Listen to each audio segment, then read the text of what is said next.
Casey Neistat is a filmmaker and YouTuber who Gary Vaynerchuk calls an incredible storyteller in the year we actually live in. He went from dropping out of high school and living in a trailer park with his son as a teenager to becoming one of the biggest and most influential YouTubers on the platform with over 12 million subscribers. Need motivation? Watch a top 10 with the Believe Nation. Top 10, I got a top 10. Got my motivation high for my top 10. Gotta learn from the wise women and men. All my life, like na na na na. For my top 10, top 10, na na na na. This one's for my top 10. Hey, it's Carmichael, and I make these videos because you are probably the most ambitious person in your circle, but you know you're capable of more, and you get that push by surrounding yourself with the best. So today, let's learn from one of the best, Casey Neistat, and my take on his top 10 rules of success. Enjoy. Okay, let's kick it off with rule number 1, appreciate the struggle. I have a rule in life, which is that I would never date a girl and never hire an employee who hadn't been like a waiter or waitress, who hadn't worked in a restaurant. Okay. So I think until you've had that, until you've dealt with that, you don't know what life is. And there's a lot of nuance there, but it just means like being shit on by other people and having to just take it is one of the most important things to learn in life. Like my dad was a restaurant supply salesman, so he'd sell like used refrigerators to restaurants. So I grew up in restaurants, and my first job was like selling dime bags in the parking lot of my high school. My second job, You still got some of them? not today, No, but what you need. That's crazy to think though that now it's legal. Now you can do that legally. But my second job was washing dishes, and like you get shit on by the cooks, by the managers, by the owner, and then by the wait staff. Right. And you just like, that's where you get hard working in the back of a kitchen. And you think your success will always feel a bit more satisfactory because you endured all that?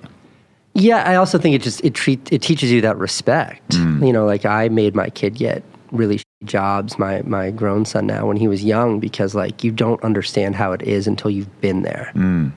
And like waiting tables, like my wife now, and she has 2 successful businesses that she runs, but she was like a waitress, and she was a bartender, and she's like, I learned everything I need to know about men by being a bartender. Wow. And that's like a powerful thing, like to Right. hear that from her, and I've heard that from her for the 10 years that I've known her. It's like, it's a fast education. I remember when I first moved to New York City and I was like 20 years old and dirt poor. Making $10 an hour living in Manhattan. It's brutal. Actually impossible now, Yeah, I would actually assume, impossible. yeah. It was almost impossible then, but I would get invited to these like fancy parties, and I wasn't invited. My boss was, and I would just go because I would manage his schedule as an assistant. Right. So I'd go to these fancy parties I had no business going to, and I made friends with like a lot of rich kids. And I used to kind of envy them when I was dirt poor because they had all kinds of fun resources. And I now realize that like what a sheltered life being like a rich kid of real privilege is. Right. All these hardships we're talking about, like all this valuable like life knowledge you get by struggling, they skipped all that. Yeah. And how are you supposed to survive if you don't know that stuff, if you haven't experienced that, if Yeah. you haven't had to fight? Rule number 2, pursue your dream. I left Connecticut after baby mama dumped me, and I moved to New York City, and that was really to pursue a dream that was born from, again, feeling stifled and not being heard. And that not being heard is like, I think peaked when I was really a bona fide loser.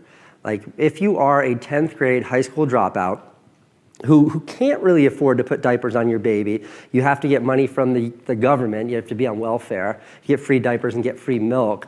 And like all your friends are going out on senior skip day and you can't because you have to stay home with the baby and then you have to go work that. Like I was a bona fide, proper loser. And that was a scary place to be. It's how my friends treated me. It's how my friends' parents treated me.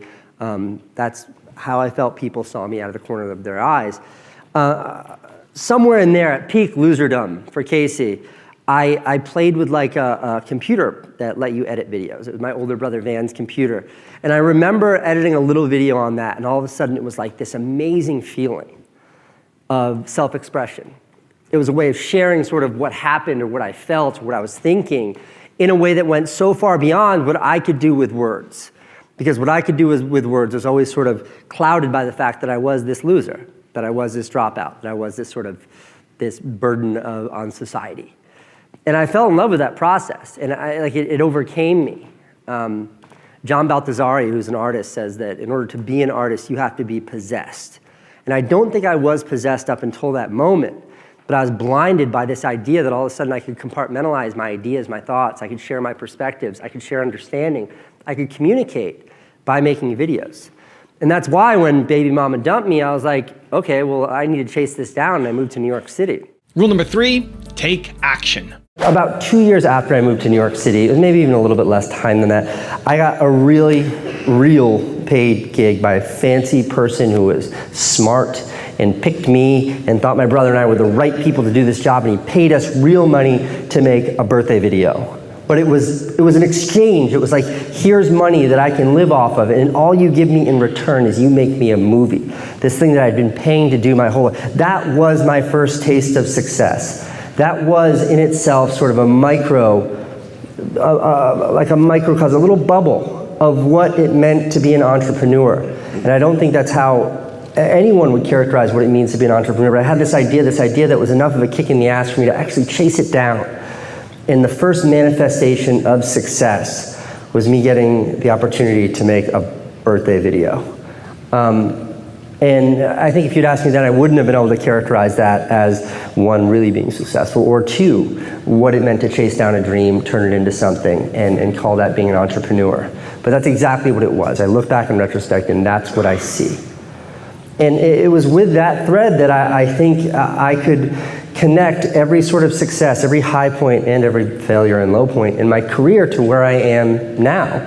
Is a single idea or an amalgam of ideas that was fueled enough passion in me for me to actually want to chase it down and do it. And it's funny, I just posted a video like a couple days ago where I went and hung out with my wife Candace, and like I got to sort of see her burgeoning new company that is finding success.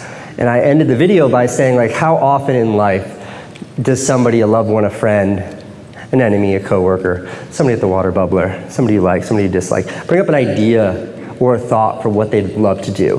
Wouldn't it be crazy if, why hasn't somebody invented, we should make an app that does, you know what would be cool? Someday I want to start a restaurant. Like, how often do you hear that? And then how often is action taken? Because that is the hardest step. That 0 to 1 is the hardest step. And it's when I look back that I see the decision to take that first step as always the foundation for every sort of success that I've had in my career. Rule number 4, avoid the hero complex. When you get really successful, when you find that success, nobody wants to tell you no. Nobody wants you to dislike them. You're the king. Right. You're the boss. You're cutting the checks. Yeah, you're cutting the checks. And on top of that, when you got fame and success, despite everyone telling you no, you get this like hero complex. So I think it makes it really hard to get really smart advice that is critical. Also, if you want to have more confidence, check out my 254 series. It's free. The link to join is in the description below.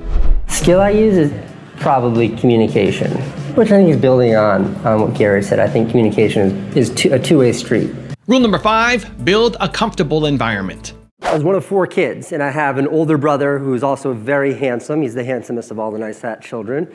And then after the older brother came my sister, who's the only girl, and girls are always fun and cute. And then kind of came me 13 months later, mistake. And then my baby brother, and after my baby brother was born, my dad got, so he was celebrated as the last kid, and I was sort of this forgotten thing in the middle. And when I look back, or like if I was speaking to my therapist, I have, and explain this to her, which I have, like I always had to be really loud as a kid to get attention because I was battling like the cute girl, the firstborn and the baby. Like I always had to be loud.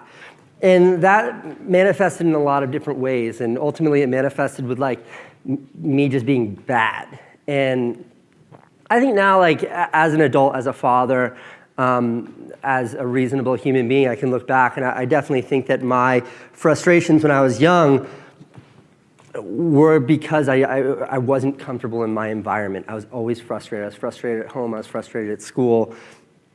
And when you combine that sort of combustible adolescence with my parents getting a divorce and myriad other sort of personal things, it ultimately like had me running away from home when I was age 15 and getting my girlfriend pregnant and having a kid at a very young age and being forced to leave high school, not because I wanted to or I was some genius or some romantic vision of I had to pursue my dream. I had to leave high school because I had a baby and a baby mama, which is a totally PC title. Like if there's a better title for baby mama, let me know. But for now, I'm just gonna say baby mama.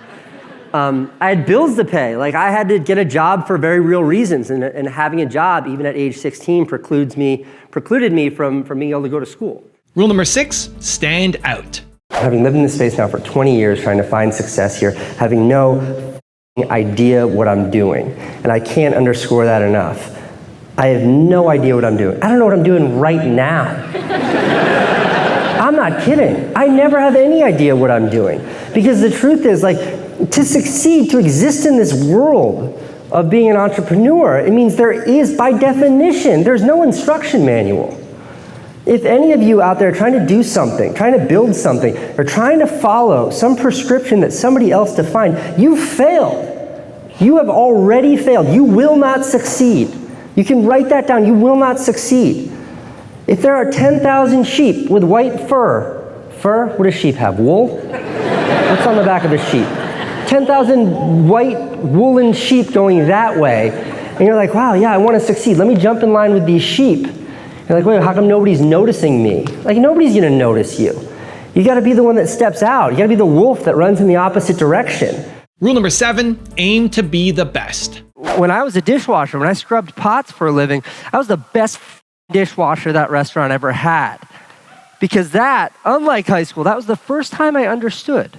The more hustle I poured into that job, the more I got back.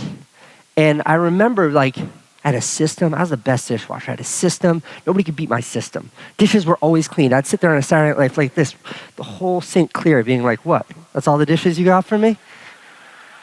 Because I knew the harder I worked, like the more I'd get back. And sure enough, like before I left that kitchen to move to New York City to become a filmmaker, before I left that kitchen, I was a line cook. I had like 2 promotions.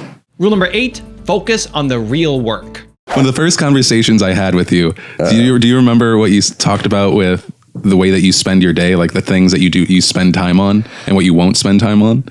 You had this like 8-minute diatribe about how you don't do dishes. Oh, this is in New York City? Yeah. This is New York City. I remember that conversation. You might have even included some of this in a show. Or a video. I still subscribe to that. The trouble is, like, if not said correctly, it's like a really privileged monologue to deliver, but it does make sense. It's a super privileged, seemingly like 1%-y sort of thing, but from a creative standpoint, the argument is essentially spend your time on what you're good at and what gives you the biggest return.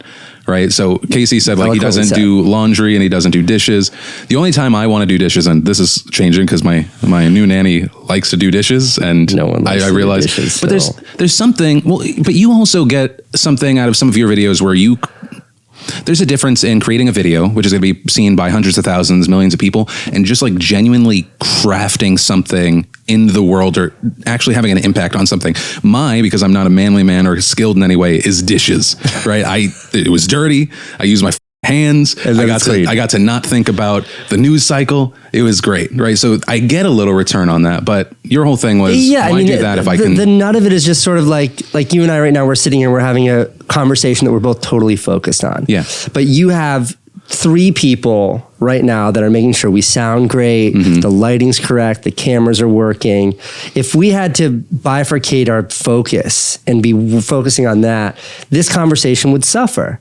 But this conversation is the bread and butter of what you create. This is the most valuable thing you've got. So for me, like, especially when I was daily vlogging, which is when we had that conversation, at that point in my life, like, my goal was to remove everything that I was responsible for professionally that wasn't creating videos. Sure. Because creating videos was the only thing that only I could do. So like if I would catch myself like at my house in the morning spending 2 hours cleaning, it's like, okay, this is 2 hours cleaning, which has to happen, but it means 2 hours of not doing the one thing that I can do. And then as the vlog started to take off and you start to realize like, oh, this is also making money. Like, this is my new income. It's like, okay, how much is it costing me to spend half my day cleaning the house, organizing my office, answering phone calls, scheduling meetings. Like, it's costing me money to do that. So like, as the vlog started to take off, like 2015, 2016 was when I built a much bigger infrastructure around myself, professionally and personally, so I could focus on what I do. And like, we started this conversation talking about like childcare. That was when Candace and I first were like, we can't do this with just us and babysitters. We need to hire a full-timer so we can both get back to focusing on work. But I definitely, like, when I was doing those 21-hour days for 800 days in a row doing the daily vlog, I took it to such an extreme. Rule number 9, never say no to opportunity.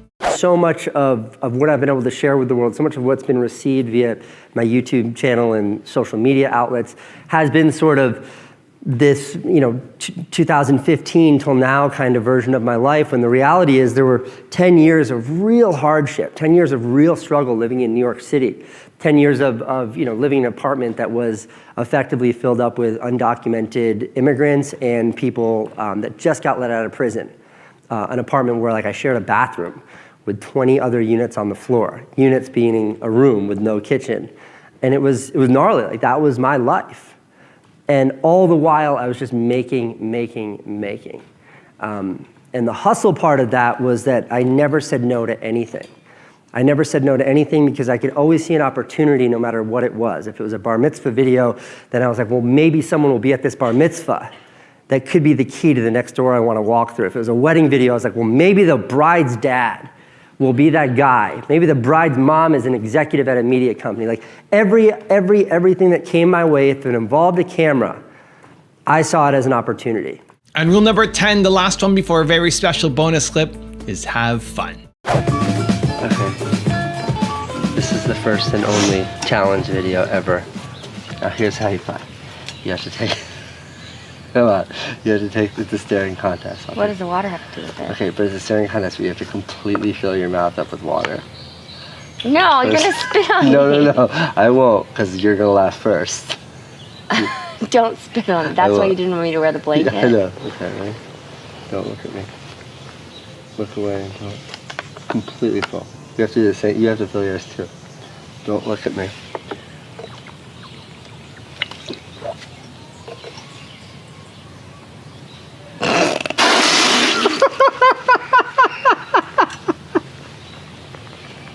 Why would you do that? Did you just spit on me because I spit on you? Did you spit first or did I spit first? Look at me. I said don't wear a blanket. Thank God I wore the... Look at my hair. I just washed my hair yesterday. We lasted like 1 second. Oh, funny.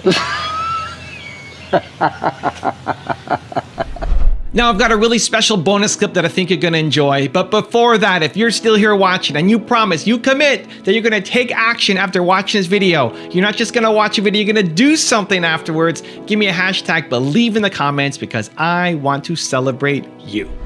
In life, you can have, especially everybody in this room, I mean, if you're healthy enough to figure out how to get in here and healthy enough to get a ticket and you are in the United States of America, like, you got a huge leg up on the rest of the planet already, but in life, you can always get whatever you want.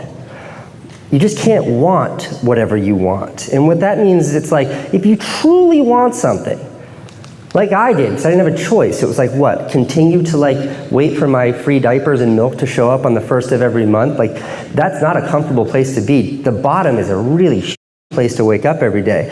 I genuinely wanted it. I wanted more out of life. I wanted more out of my career. I was sick of like the looks that my friends' parents would give me because I'm the loser that they didn't want their kids to hang out with. I really wanted it. And when you want it that bad, it's easy to go out there and chase it down.